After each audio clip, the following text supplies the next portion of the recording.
From Bermuda to the Sierra, the astonishing survival of Tiffany. Slaton hiker survives 24 days lost in Sierra Nevada mountains. In a story that defies belief and redefines the limits of human endurance, 28-year-old Tiffany Slaton, a Bermudian American from Jeffersonville, Georgia, has emerged alive after spending 24 grueling days lost in the snow-covered wilderness of California's Sierra Nevada mountains, battling brutal conditions, injury, and isolation. Tiffany's journey is one of astonishing perseverance, ingenuity, and an unwavering will to survive. Her survival, described by officials as nearly unprecedented, has already begun to inspire millions around the world. Tiffany's adventure began as a simple escape, an opportunity to reconnect with nature and challenge herself. An avid hiker, archer, and outdoorswoman, she planned a 3-day solo camping trip in the rugged terrain between Shaver and Huntington Lakes in the Sierra Nevada. Traveling by electric bike, she set off in late April 2025 with essentials packed and spirits high. Her last confirmed sighting was on April 20th, when she appeared on surveillance footage at China Peak Resort near Huntington Lake. When days passed without any contact, her parents, Bobby and Fredrina Slaton, grew increasingly concerned. On April 29th, after 9 days of silence, they reported her missing. That call launched one of the largest search and rescue operations in recent memory. Authorities, volunteers, helicopters, and search dogs covered over 4,300 square miles by foot and vehicle in a desperate attempt to locate her, but with no signs, no new leads. In the Sierra's deep snowpack and unpredictable weather hampering efforts, the search was scaled back in early May. Unknown to anyone, Tiffany was still, leave alone, injured, and battling through one of the harshest environments on the continent.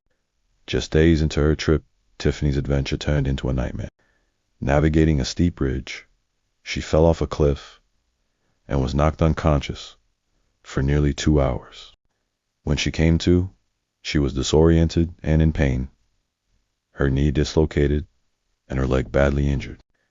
As she tried to regain her bearings and resume her route, a sudden avalanche swept across the area, blocking her path and burying most of her gear, including her tent, sleeping bags, and bike. Left with only a lighter, a small knife, and a few remaining snacks, Tiffany faced a new reality. She would have to save herself.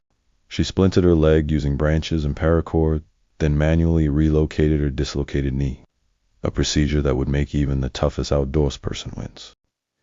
Drawing from her experience in archery, healthcare, and horticulture, she began to move through the snow-covered wilderness with a strategic mindset. Tiffany is a trained dialysis technician and an experienced gardener. She knew how to stay calm under pressure and recognize edible plants. When the food ran out after just 5 days, she relied on foraged wild leeks and melted snow for hydration. Each day brought new physical challenges and mental trials.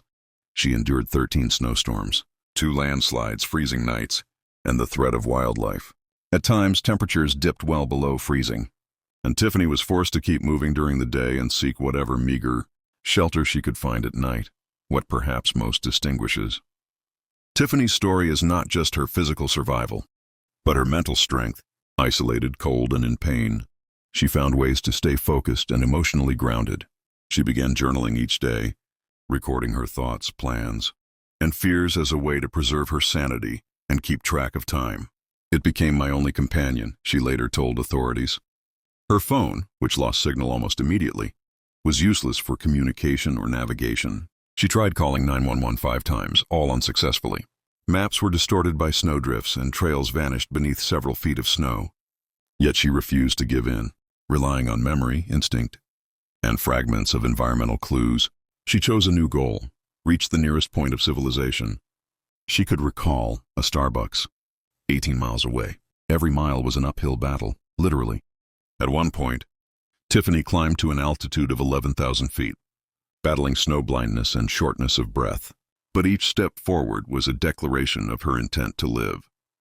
On May 14th, a full 24 days after she was last seen and just one day before her 28th birthday, Tiffany reached what felt like salvation, a small, remote cabin belonging to the Vermilion Valley Resort. The building was unlocked, a deliberate gesture by its owner, Christopher Gutierrez, who had left it that way in case a stranded traveler ever needed shelter. The snowplows had only cleared the road the day before, and Gutierrez was arriving to begin preparations for the spring season when he noticed someone inside. He entered the cabin to find Tiffany, gaunt, dehydrated, and wrapped in found blankets, but alive. She looked up and said, "Are you real?" Gutierrez recalled, "I couldn't believe what I was seeing. I gave her the only thing I had with me at the time, a peanut butter and jelly sandwich. She started crying when she ate it." He immediately contacted authorities. As news of her rescue spread, it reached her family in Georgia, who had been bracing themselves for the worst. Tiffany's father, Bobby, said the moment she called him is forever burned in his memory. She said, "Dad, I'm alive, and I'm sorry. I just started crying," he said. We all did.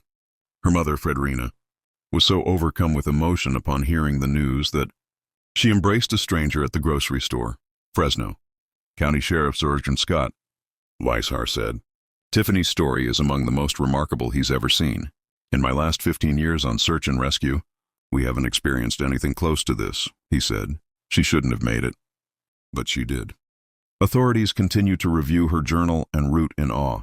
She made decisions that most people wouldn't know how to make.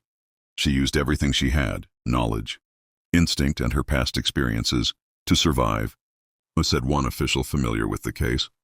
Tiffany missed her first day of medical school because of the ordeal, but she remains committed to her goals. Whether she ultimately chooses anesthesiology or ophthalmology, she says the experience has only deepened her desire to help others. "This wasn't about being fearless," Tiffany later told a local news outlet. "It was about not giving up, even when you have every reason to." Tiffany's remarkable survival has also drawn attention to her Bermudian heritage, a culture known for its resilience and strength. If you're wondering where she got that fight from, a family friend said, "It's in her DNA, she's Bermudian. We're fighters. We don't give up." Her story has already inspired film producers, survival experts, and fans across the globe. Social media is flooded with messages of support, admiration, and comparisons to other legendary survival stories. There's talk of books, documentaries, and even a possible film adaptation. But for Tiffany, the spotlight is secondary to her personal journey. She's now focused on healing, reuniting with loved ones, and planning her next chapter with a story few will ever forget. The mountains almost took her, but they didn't. She walked out of them stronger than when she walked in. Her father said, "She's our miracle.